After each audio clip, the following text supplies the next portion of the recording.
நமஸ்காரம். உங்கள் அன்பிற்கும் அபிமானத்திற்கும் வித்யாபுத்திர வித்யாராஜா குளத்தூர்ந்து பேசுகிறேன். இது என்னுடைய 464வது வீடியோ. இது முக்கியமான காரணத்துக்காக இந்த வீடியோ போடுறேன். ஒரு 1 or 2 டேஸாகவே நாதன் பெங்களூரில் இருக்கார். இப்போ ஈரோடில் ஒர்க் ஃப்ரம் ஹோமுக்காக போயிருக்கார். அவர் அங்கேருந்து ஃபோன் பண்ணார். என்னென்னா, மாமா நீங்கள் ஏன் பூர்ண அவசியம் பண்ணிக்கவே இல்லைப்பா, அந்த நேரத்தில் நான் ஆஃபீஸ் ஒர்க் பண்ணியிருந்தேன், வெளியெலாம் சாப்பிடக்கூடாதுன்னு சொன்னேன். கேன்டீனில் சாப்பிட்டுருந்தேன். எக்ஸிக்யூட்டிவ் பேஸ் இருந்தால் கூட இந்த வெளியில் போய் சாப்பிட்றதுன்றது ஒரு டிஸ்குவாலிஃபிகேஷன். அது மாதிரி இருக்குது. இந்த சோடச்சியெல்லாம் வாங்கிடும்போது ரொம்ப நேர்மை இஷ்டம் ஜாஸ்தியாக இருக்க வேண்டியிருக்கு. என்னால் முடியாது. அந்த என்னை எந்த கட்டப்பழக்கம் இல்லைன்னா கூட இதெல்லாம் கஷ்டம். இந்த கண்டிஷன்லாம் ஃபாலோ பண்ணுறது கஷ்டம் சொன்னேன். அது மாதிரி இருந்தது. பட் அம்மா கடைசி காலத்தில் within short period she wanted to do பூர்ணாபிஷேகம்லாம் பண்ணணும்னு சொல்லியிருந்தேன். எனக்கு தகவல் போகிறதுக்குள்ளே ஹாஸ்பிட்டலைஸ் ஆகிட்டு இதாகிட்டேன். ஒரு செட் ஆஃப் பீப்புளுக்கு பண்ணிட்டாவா. ஸோ நான் I am the late comer. நான் though she has agreed for the பீடாதிகாரம் ஃபார் மீ.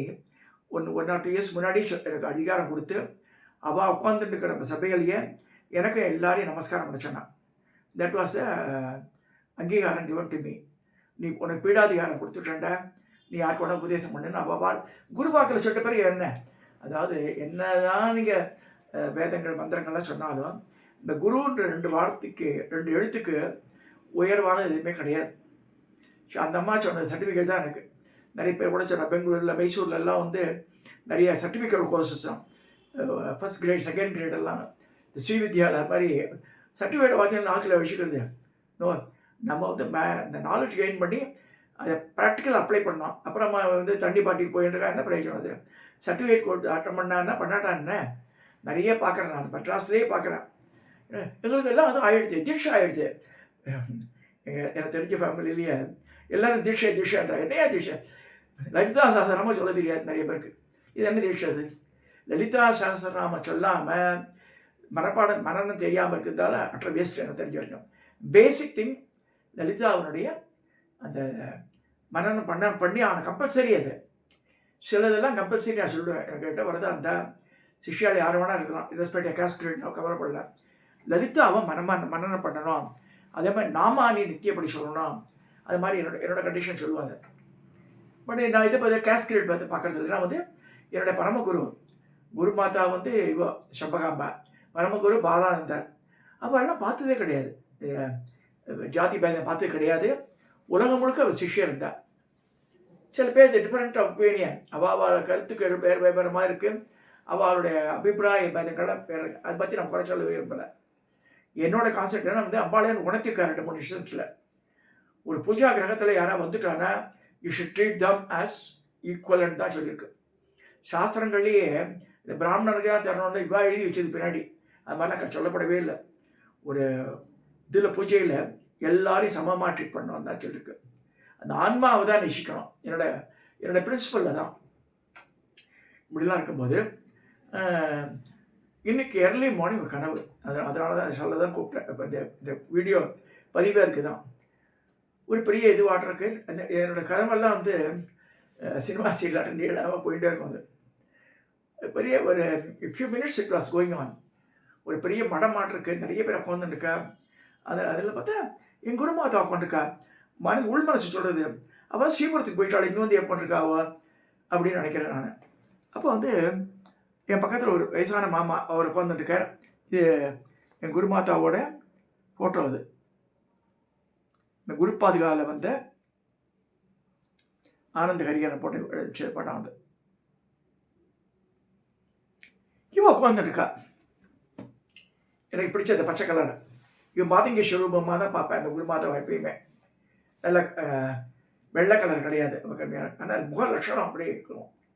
நல்ல வயிறத்தோடு போட்டுட்டு மூக்குத்தியை போட்டுட்டு அழகாக குளிச்சுட்டு அழகாக சோபாவில் கோருவோம். அப்படியே அம்பாலே பராசக்தியே உட்காந்துருக்க மாதிரி இருக்கும். நாங்களாம் நமஸ்காரம் பண்ணுவோம். அந்த கருணையும் வாஞ்சையும் அப்படியே கொட்டுவோம். அப்படியே மனுஷா மேலே நம்ம இதெல்லாம் எராடிகேட் பண்ணுற மாதிரி சொல்லுவோம். அப்போ என்ன சொன்னான்னா அவள் கனவுல சொல்கிறாங்க, ராஜா இங்கே உட்காருன்றா. சரி என்னம்மா இங்கே வந்து உட்காருன்ற உட்காந்து ஒரு தாம்பாளம் இருக்குது, இன்னொரு தாம்பாளம் இருக்குது. அந்த தாம்பாளத்தை தண்ணி வேணுமோ தெரியுது, சில கப்ஸ் எல்லாம் வச்சுருக்கா. அந்த மாமா உட்காந்துருக்காரு தாம்பாளத்துக்கு முன்னாடி. நான் தண்ணி தீர்த்தம் விடுறேன்டா, நீ அதிலே அலம்பிக்க கையேன்றா. அதிலே அலம்பி அந்த தாம்பாளத்தில் அலம்பின்ட்டேன் நான் கையை. அலம்பும்போது கை காமி அப்படின்ற. கை காமிச்ச உடனே ஒரு கேசரி ஆட்டம் ஒரு ஸ்வீட்டு அதை எடுத்து கையில் வைக்கிறேன். எழுந்துட்டேன் காத்தால். எழுந்து பார்த்தா மணி 6 மணிக்கு மேலே ஆகிடுது. இது வந்து இந்த கனவு வாஸ் கோயிங் ஃபார் ஒரு 10-15 நிமிஷத்துக்கு மேலே போயிருந்தது. இந்த கனவு டிஃபரெண்ட்டாக இருக்கும். ஏன்னா அது இந்த டிவி சீரியலாட்டம் போகிறது அது. என்னதுனா அது எப்படி? அப்புறமா அங்கே அவரே ஐவாஸ் நேற்று முந்தின நாள் நாதன் சொன்னதுக்கு வந்து ரிலேட்டிவிட்டி இருக்குது. அதாவது இந்த குருவாரத்தை நேற்று தான் பேசியிருக்கேன் அவளை பற்றி. ஆனால் அது இப்போ நைட் தூங்கும்போது கூட நினைக்கவே இல்லை மாதிரி. அப்போ she is giving the approval for me to go for பூர்ணாபிஷேகம் அப்படின்னு. சரி பூர்ணாபிஷேகம் போது அந்த அந்த குரு பரம்பரையில் அதெல்லாம் பண்ணலாம்லாம் சொன்னான். ஸோ அப்போ ட்ரை பண்ணும்போது அதில் மனுஷா எடுக்கலை. நான் கேட்ட மனுஷா வந்து ஃபோன் எடுக்கவே இல்லை. ஒரு 10-15 தடவை பண்ணி பார்த்தாச்சு. அப்புறமா அந்த அம்பாள் சொல்கிறா, பிரவீன் சந்திரமௌலின்னு சங்கரமடத்துக்கு ரொம்ப வேண்டியவர், ஜெயந்தருடைய பிரியமான சிஷ்யர் அவர் வந்து என்ன சொன்னார், அவர் வந்து கும்பகோணத்தில் வேத பாடசாலை நடத்துகிறார். நல்ல நல்ல ஞானம் உள்ளவர். பல சண்டி ஹோமெல்லாம் பண்ணியிருக்கார். சகஸ்திர போஜனம் பூரியில் பண்ணியிருக்கார். அவர் போனமோ டக்குன்னு எடுத்தோடனே, என்னம்மாம்மா என்ன வேணும் ஒன்று? இல்லைப்பா எனக்கு மாதிரி கனவு வந்தது, எனக்கு பூர்ணாபிஷேகம் பண்ண தாராளம் பண்ணிடலாமே. இல்லை இந்த குரு பரம்பரை அப்படிலாம் கிடையாது, அதில் சோமனி சார் குருவோட படம் அந்த ஆற்றுல இருக்க அரியத்தோரில் பண்ணிக்கிறோன்னு. என்றைக்கு பண்ணிக்கிறோன்னார், மே மாதம் 4ஆம் தேதி வந்து இது சித்திரை மாதம் சுக்ல சப்தமி மாதங்கியோட கல்யாணம் நடக்கிறது அரியத்துறையில். ஸோ இல்லைம்மா 2 நாள் பண்ணணும். அதை அன்றைக்கே கோவிலில் கல்யாணம் வச்சு நீங்கள் படிச்சது கஷ்டமாச்சேன்னாரு. அப்போ செய்யுங்க மே 3, 4 சனி ஞாயிறு வச்சிடலான்னு. ஸோ அரியத்துறை கிரகத்தில் மே மாதம் 3ஆம் தேதி சனிக்கிழமை அன்றைக்கி காத்தாலே ஆரம்பிச்சிடுவா கடசாப்பனம்லாம் பண்ணி. சரி 4ஆம் தேதி காலையில் இதை முடிச்சுடுவா, பூர்ணாபிஷேகத்தை முடிச்சுடுவா. நான் பண்ணி வைக்கிறேன்னு சொல்லிட்டு கேஸ் அக்ரீடு. எனக்கு லிஸ்டெல்லாம் அனுப்புங்கன்னு சொன்னேன், என்னென்ன வாங்கணுன்ட்டு. 3-4 பேர் வருவா மாமான்னு. அதெல்லாம் கவலைப்படாத, நான் இவளை அரேஞ்ச் எவ்ரிதிங். ஸோ இந்த பூர்ணாபிஷேகத்துன்றது ஒரு டிஸ்குவாலிஃபிகேஷனான சில பேர் சொல்கிறேன். அப்படிலாம் கவலையே இல்லை, அந்த மாதிரிலாம் கிடையவே கிடையாது. இவா பண்ணுற வேலைகள் இதெல்லாம் இப்போ மெட்ராஸில் பார்க்குறான். இதை வச்சுட்டு நிறைய பேர் பிழைக்கிறான். என்னது இதிலெல்லாம் பெங்களூர்லாம் போய் பார்த்தா, மைசூர்லாம் பார்த்தா எக்கச்சக்கமான ஒரு மந்திரத்துக்கு 20,000 30,000லாம் வாங்குறான். அது மாதிரிலாம் பண்ணினாங்க. நான் வந்து எந்த மந்திரத்துக்கு அந்த தேவதையை நான் விற்க விரும்பலை. சிஷ்யர்கள் ஏதாவது வந்து கொடுத்தா பூஜா காரியத்துக்கு கொடுத்து எனக்கு பென்ஷன் கொடுத்து I happy with that what I getting. வீடு இருக்குது, நல்லா இது இருக்குது, வஸ்திரங்கள் இருக்குது, 3 வேளை சாப்பிட்றேன், அதெல்லாம் பிரச்சனையே இல்லை. சிஷ்யர்கள் ஏதாவது பூஜா காரியத்துக்கு கொடுத்தா எனக்கு போதுன்னு சொல்லுவேன் நான். தேவதா மந்திர இதுக்கெல்லாம் வந்து ஐ ஒன் நவர் டச். இவன் என் குரு மாதாவே 1,000 ரூபா வச்சுட்டு போச்சுருவோம் அந்த காலத்தில். யாராவது கேட்டான்னா இது எவ்வளோ மகன், ₹1.50 வச்சுட்டு போகணுவோம் நிஜமாவே. பட் செய்ய மாட்டா எல்லாரும், பட் நிறைய பேர் கொடுப்பா. அவருடைய ஃபங்க்ஷனுக்கெல்லாம் வந்து ஒரு எண்ணெயெல்லாம் டின்டாக வரும், நெய்யெல்லாம் வரும். பட் அதை வச்சு தான் பண்ணி ஆகணும். பெரிய பெரிய கோவில் காரியங்கள்லாம் பண்ணும்போது நிறைய சாமான்கள் வேணும். அது மாதிரி இருந்தது. ஏன்னா அந்த அம்மாவே வந்து காத்தால் எனக்கு ஒரு இனிப்பு பலகாரம் கொடுத்து என்னை ஆசீர்வதிச்சுட்டா. அதை மெயினாக ஷேர் பண்ண கூப்பிட்டேன். இந்த மெயின் வீடியோவே அதுதான். இந்த பூர்ணாபிஷேகம்ன்றது எனக்கு நடக்க போகிறது வந்து இந்த வருஷம் மாதங்கி கல்யாணம் கிட்டத்தட்ட 30ஆவது வருஷம் நடக்க போகிறது. மாதங்கியோட கல்யாணம் அரியத்துறையில் இட்ஸ் 30th இயர் நடக்க போகிறது. நான் அம்பாள் பேர் மரகதவல்லி பரமூர்த்தீஸ்வரர். கல்யாண சுந்தரம் பண்ணி வச்சு 15 வருஷத்துக்கு மேலே ஆயிடுச்சு. 15 வருஷம் ஆகிடுது. இந்த ஆத்துக்கு வந்து 25 வருஷம் ஆச்சு. ஸோ இந்த ஆத்துக்கு வந்து புதுசில் பண்ணியிருந்ததெல்லாம். So 20 years. So even 15 years சொன்னால் கூட அது கல்யாண சுந்தரம் 15 வருஷமாக அங்கே நடந்துட்டுருக்கு அங்கே. ஸோ அன்றைக்கி வந்து make an appeal to the people. தனியாக ஒரு இது காமிப்பேன் அன்றைக்கி. ஒரு மே மாதம் இருக்கிறதுனால ஏப்ரல் மாதம் கடைசியில் அதில் show the program. So those who want, ஆற்றுல பெண்களுக்கோ பையனுக்கோ கல்யாணம் இல்லைன்னா try to participate on 4th May மாதம் 4th டேட்டு. அன்றைக்கி சண்டே. அன்றைக்கி அரௌண்ட் 10 மணிக்கு அங்கே வந்துட்டோன்னா அவர் 9 மணிக்கு வந்தானா மார்னிங் பிரேக்ஃபாஸ்ட்லாம் தருவாங்க பாத்தில் குரு கிருபா கிரகத்தில். அங்கே சாப்பிட்டுட்டு பக்கத்துலேயே ஒரு ஜஸ்ட் ஒரு 50 அடி கோவில்.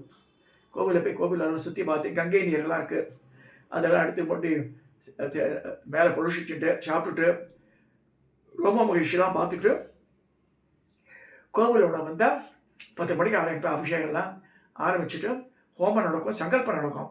ஸோ அந்த சங்கல்பத்தை கொண்ட கல்யாணம் ஆகிருக்கு, 1000 பேருக்கு ஆகிருக்கு இது வரைக்கும்.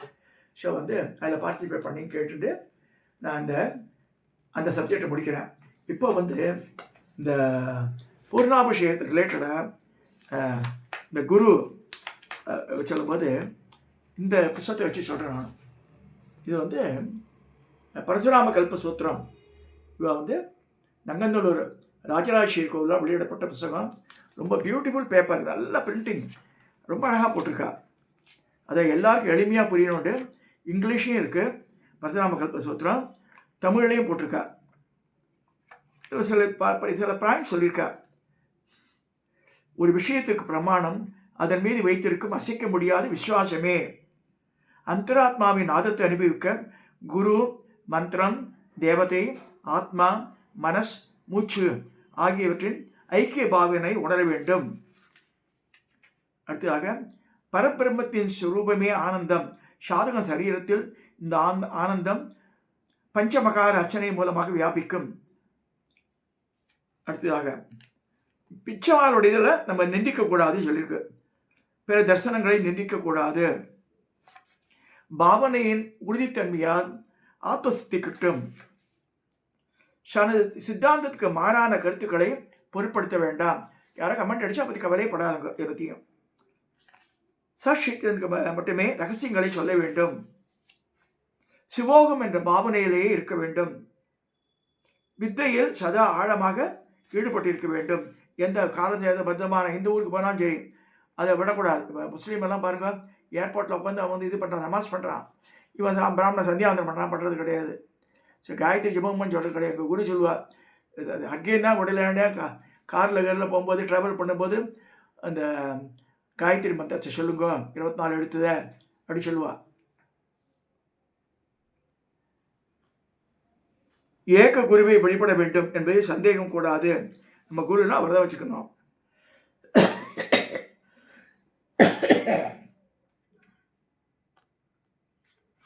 பலனை தியாகம் செய்தே கர்மங்கள் புரிய வேண்டும். நித்திய கர்ம லோபம் கூடாது. நித்தியப்படி ஒன்று பண்ணுறோன்னா ஜபம், சந்தியாவந்தனம் இதெல்லாம் நிறுத்திடக்கூடாது. அஞ்சாமல் இருக்கணும், எதற்கு பயப்படக்கூடாது, இது பண்ணணும்.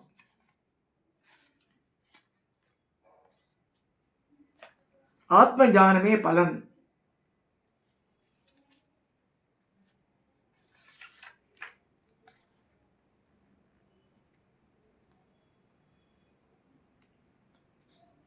இதில் என்ன சொல்லி பாருங்க, வேதம் முதலான வித்தியைகள் வேஷி போன்று வெளிப்படையானவை.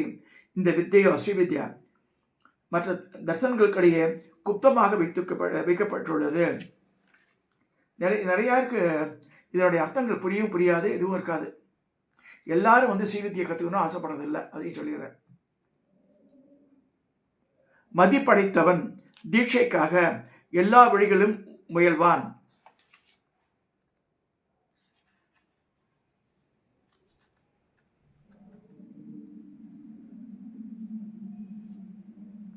தீட்சை சக்தி, சாம்பவி, மந்திரி என்று 3 வகைப்படும். சக்தி என்பது சக்தியை உள்ளே பாய்ச்சும் முறை.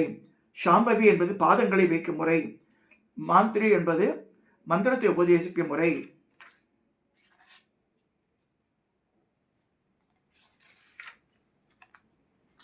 இந்த மாதிரி இவா போட்ட புஸ்தகத்தில் பரசுராம கல்ப சூத்திரத்தில் ரொம்ப பியூட்டிஃபுல்லாக எடுத்துகிட்டு போயிருக்காவ. ஸோ இதில் ஒவ்வொரு இதுவாக நான் தினம் கொஞ்சம் பேசும்போது இதுலேருந்து சிலதை கையாளுவேன், அதையும் சொல்லிடுறேன் முன்னாடி. இன்றைக்கி இது பண்ணிருந்தேன். இதில் டு ஸ்டார்ட் வித் இதில் இந்த கணேசருடைய கணநாயக பந்ததின்னு இருக்குது. இது பெரியது. சத்குருவிடம் முறைப்படி தீட்சையை பெற்ற சாதகன் மகாவித்யா ஆராதனைக்கு இடையூறாக விளங்கும் விக்னங்களை போக்க கணபதி பந்ததியை ஆரம்பிக்க வேண்டும். கணபதி நம்ம மூல மந்திரம் சொல்கிறோம். எந்த மந்திரமாக இருந்தாலும் சரி, மகா கணபதியாக இருக்கலாம், ஏகாட்சர கணபதியாக இருக்கலாம், எது வேணால் சொல்லலாம். உச்சிஷ்ட கணபதியாக உச்சிஷ்டம்லாம் நான் எடுக்காத மந்திரத்தை நான் சொல்லவும் மாட்டேன் யாருக்கும். நான் வந்து எதனால் பயனடைஞ்சேனோ அதனால் அதை மட்டும்தான் நான் சொல்லுவேன். நான் அதையும் சொல்லிடுறேன். நீங்கள் எதையும் சொல்லக்கூடாது, அது சொல்லக்கூடாது சில பேர் கேட்குறேன். அது அவளுக்கு உண்டான பதில் இங்கே சொல்லிடுறேன் தான்.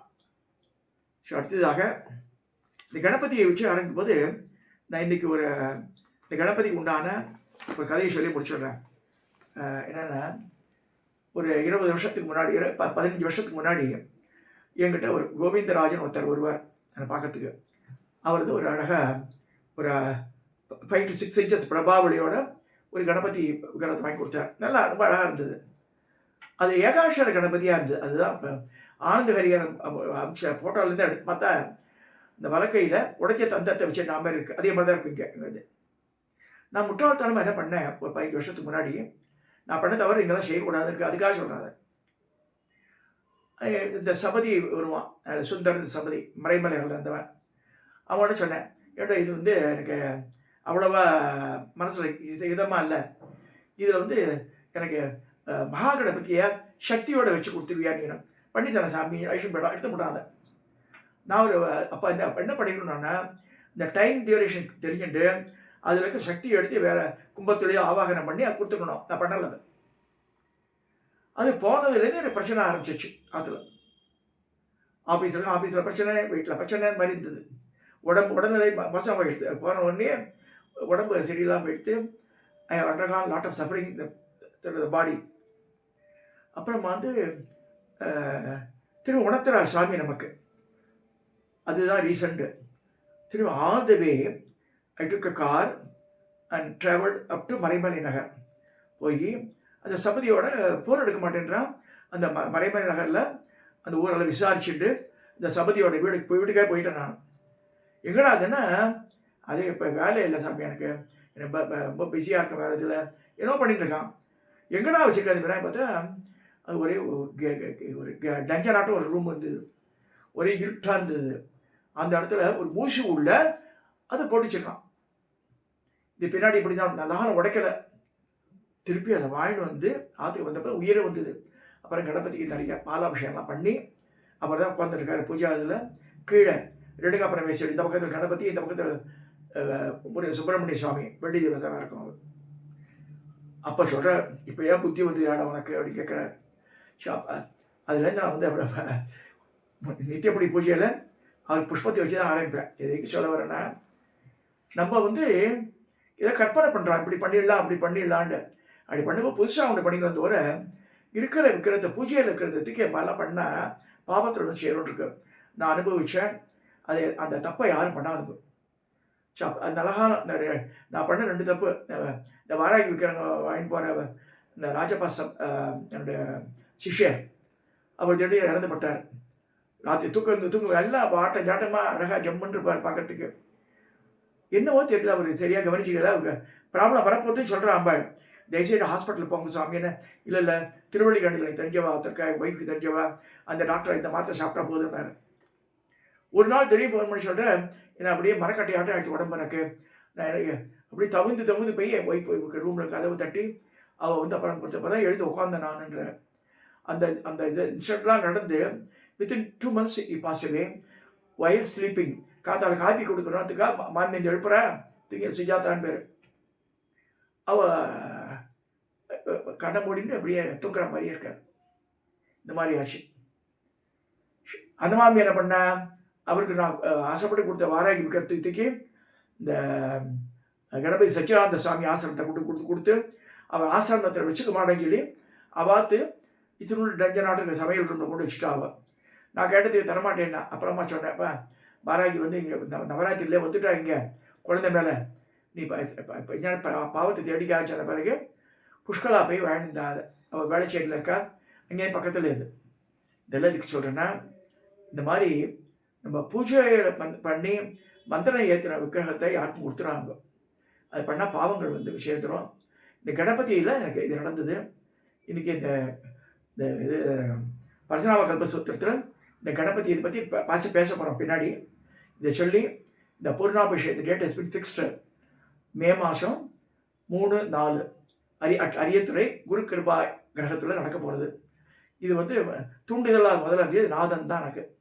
அந்த பையன் நல்லா நல்ல வாழ்வாங்க வாழ்ந்து எல்லா நலனும் பெற்று சௌபாகியங்களாக பெற்று நல்லபடியாக இருக்கணும் வேண்டிட்டு இந்த பதிவை நிறைவு செய்கிறேன்.